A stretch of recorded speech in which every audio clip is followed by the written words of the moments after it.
이 개념이 궁금했다. 제30회 시험.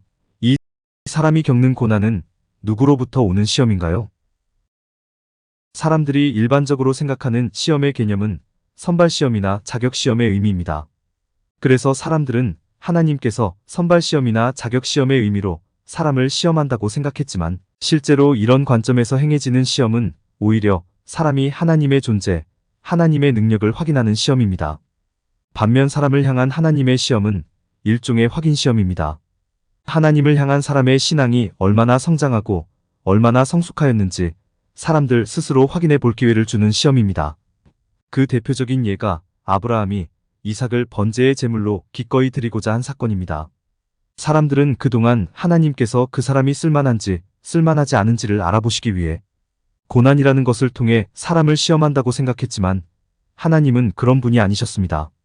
전지전능하신 하나님께서 무엇이 아쉬워서 그런 식으로 사람을 시험하시겠습니까? 하나님은 사람의 중심을 보시는 분이라고 하는데 중심을 보시는 하나님께서 무엇이 궁금해서 그런 식으로 사람을 시험하시겠습니까? 하나님은 사람의 자격과 조건과 능력을 일체 문제 삼지 않으시고 오직 사랑과 은혜로 모든 사람을 차별 없이 대하시며 모든 사람을 위해 차별 없이 일해주시는 분이십니다. 이런 하나님께 사람의 자격과 조건과 능력을 알아보기 위한 시험, 사람을 단련하고 연단하기 위한 시험은 전혀 필요치 않습니다. 하나님의 시험은 오직 사람 스스로 자신을 점검해 볼 수 있는 확인 성격의 시험일 뿐입니다. 그런데 해결해야 할 문제가 하나 남아 있습니다. 그 문제는 우리가 살아가는 가운데 겪는 고난은 과연 누구로부터의 시험이냐는 것입니다. 교회에 열심을 내던 사람이 갑자기 교회에 나오지 않을 때 흔히 하는 말이 그 사람 시험 들었다는 말입니다. 그 시험이 누구로부터의 시험이냐는 것입니다. 그것을 확인해 보기 위해서는 앞 영상에서 말씀드렸던 고린도전서 10장 13절 말씀을 다시 한번 꺼내보아야만 합니다. 이렇게 기록되어 있습니다. 사람이 감당할 시험 밖에는 너희가 당한 것이 없나니 오직 하나님은 미쁘사 너희가 감당하지 못할 시험 당함을 허락하지 아니하시고 시험 당할 즈음에 또한 피할 길을 내사 너희로 능히 감당하게 하시느니라. 얼핏 보면 사람을 시험하는 주체가 하나님이신데 하나님께서 자비를 베푸셔서 사람이 감당할 수 있는 시험만 하시고 사람에게 그 시험을 이겨낼 수 있는 능력도 주신다고 생각하기가 쉽게 되어 있습니다.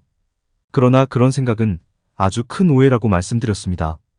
왜 오해인지 알아보기 위해서는 이 말씀에만 매달릴 것이 아니라 왜 이 말씀이 나왔는지 그 흐름부터 먼저 파악해야만 합니다. 이 말씀이 어떻게 해서 나오게 되었는지 그 배경이 고린도전서 10장 1절로 12절에 기록된 말씀입니다. 이렇게 기록되어 있습니다.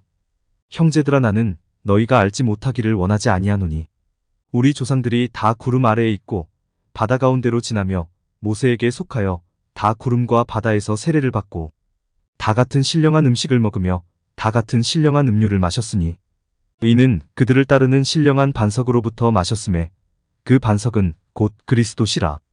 그러나 그들의 다수를 하나님이 기뻐하지 아니하셨으므로 그들이 광야에서 멸망을 받았느니라. 이러한 일은 우리의 본보기가 되어 우리로 하여금 그들이 악을 즐겨한 것 같이 즐겨하는 자가 되지 않게 하려 함이니 그들 가운데 어떤 사람들과 같이 너희는 우상 숭배하는 자가 되지 말라. 기록된 바 백성이 앉아서 먹고 마시며 일어나서 뛰논다 함과 같으니라. 그들 중에 어떤 사람들이 음행하다가 하루에 23,000명이 죽었나니 우리는 그들과 같이 음행하지 말자.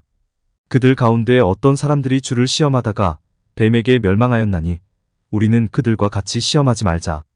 그들 가운데 어떤 사람들이 원망하다가 멸망시키는 자에게 멸망하였나니 너희는 그들과 같이 원망하지 말라. 그들에게 일어난 이런 일은 본보기가 되고 또한 말세를 만난 우리를 깨우치기 위하여 기록되었느니라. 그런즉 선줄로 생각하는 자는 넘어질까 조심하라. 이렇게 기록하고 있습니다. 하나님께서 이스라엘 민족을 출애굽시켜 주셨고 만나와 메추라기를 공급하셨고 반석에서 물을 내시며 이스라엘 민족을 먹여 살리셨습니다. 그러나 이스라엘 민족은 그런 하나님을 믿지 않았습니다. 걸핏하면 하나님을 원망했고 걸핏하면 하나님을 시험했습니다. 스스로 시험에 들어 우상을 섬기며 불행을 자초했습니다. 이스라엘이 왜 이랬습니까?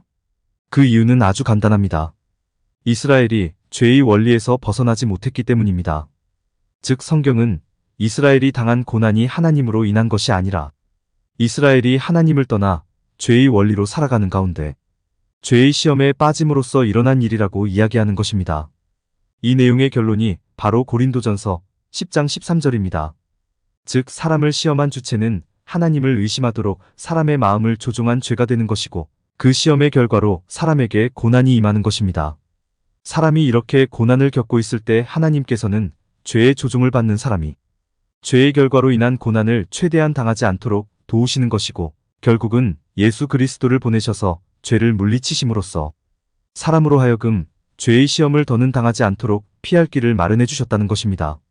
즉 고린도전서 10장 13절 말씀에 따르면 사람에게 고난을 주는 시험은 바로 죄로부터 오는 것입니다.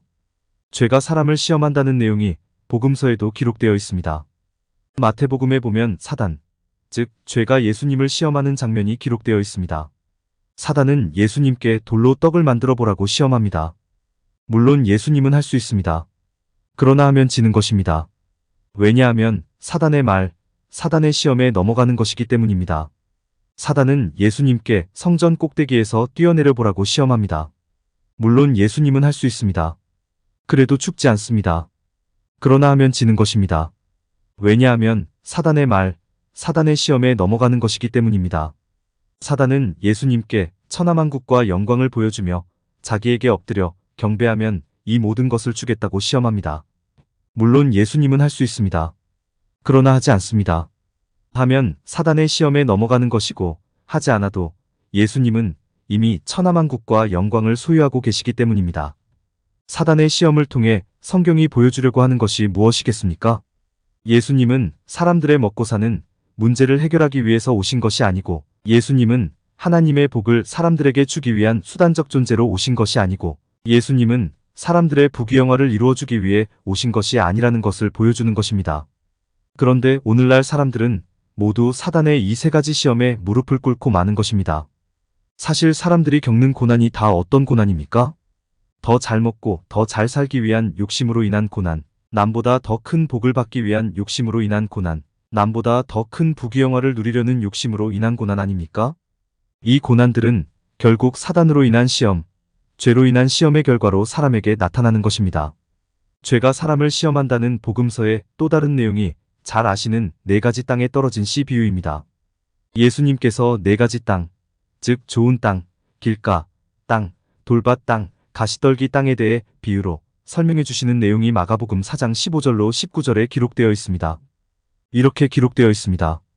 말씀이 길가에 뿌려졌다는 것은 이들을 가리킴이니 곧 말씀을 들었을 때에 사탄이 즉시 와서 그들에게 뿌려진 말씀을 빼앗는 것이요. 또 이와 같이 돌밭에 뿌려졌다는 것은 이들을 가리킴이니 곧 말씀을 들을 때에 즉시 기쁨으로 받으나 그 속에 뿌리가 없어 잠깐 견디다가 말씀으로 인하여 환난이나 박해가 일어나는 때에는 곧 넘어지는 자요. 또 어떤 이는 가시떨기에 뿌려진 자니 이들은 말씀을 듣기는 하되 세상의 염려와 재물의 유혹과 기타 욕심이 들어와 말씀을 막아 결실하지 못하게 되는 자요. 이렇게 기록되어 있습니다. 하나님께서 좋은 땅에 말씀이라는 씨를 뿌려주십니다. 그 뿌려진 말씀을 빼앗는 주체를 누구라고 하십니까? 바로 사단, 즉 죄라고 하십니다. 죄가 하나님의 말씀을 빼앗는 시험을 하는 것이고 그 시험으로 말미암아 사람이 환난이나 박해를 당하는 고난을 받는 것이고 세상의 염려와 재물의 유혹과 기타 욕심에 시달리는 고난을 받는 것입니다. 이 고난을 이기지 못하고 결국은 좋은 땅이 길가 땅, 돌밭 땅, 가시떨기 땅으로 전락하는 것이라고 예수님은 말씀하시는 것입니다. 즉 사람에게 고난을 안겨주는 시험은 바로 죄로부터 말미암는 것입니다. 이 지점에서 여러분께 여쭈어 보겠습니다. 사람은 하나님을 무서워해야 하겠습니까? 죄를 무서워해야 하겠습니까? 죄를 무서워해야 합니다. 죄가 사람을 시험하는 것이고 죄의 그 시험으로 말미암아 사람에게 고난이 찾아오는 것이고 그 고난으로 말미암아 사람이 실족하기 때문입니다. 그런데 우리는 죄를 무서워하지 않고 오히려 하나님을 무서워합니다. 하나님이 사람에게 고난을 주는 시험을 준다고 오해하면서 오히려 하나님을 무서워합니다. 죄의 시험으로부터 사람을 도우시고 죄의 시험으로부터 사람을 꺼내주시는 하나님을 오히려 무서워합니다. 참으로 어이가 없는 일이 아닐 수 없습니다. 정리하겠습니다. 두 번에 걸쳐 시험이라는 용어를 살펴보았습니다. 사람의 시험에 대해 살펴보았고 하나님의 시험에 대해 살펴보았고 죄의 시험에 대해 살펴보았습니다. 사람의 시험은 더 나은 자격과 조건과 능력을 갖춘 사람을 선발하는 성격의 시험이었고, 하나님의 시험은 사람 스스로 자신의 신앙의 정도를 확인해 볼 수 있도록 기회를 주는 시험이었고, 죄의 시험은 사람에게 고난을 주고 사람에게 불행을 가져다 주는 시험이었습니다. 즉, 오늘날 사람들 가운데에 일어나는 모든 고난, 모든 불행의 원인은 바로 죄의 시험으로 말미암는 것이라는 것이 기독교의 관점이 되는 것입니다. 죄라는 것이 얼마나 무서운 존재인지, 또 하나님이 얼마나 감사한 존재인지를 다시 한번 깨닫는 귀한 시간이었기를 진심으로 바랍니다. 끝으로 공감이 되었다면 구독과 좋아요, 알림 설정 부탁드립니다. 하나님의 말씀을 바르게 전하는데 큰 도움이 될 것입니다. 평등하고 공정하며 정의롭고 행복한 세상을 이루는데 큰 도움이 될 것입니다.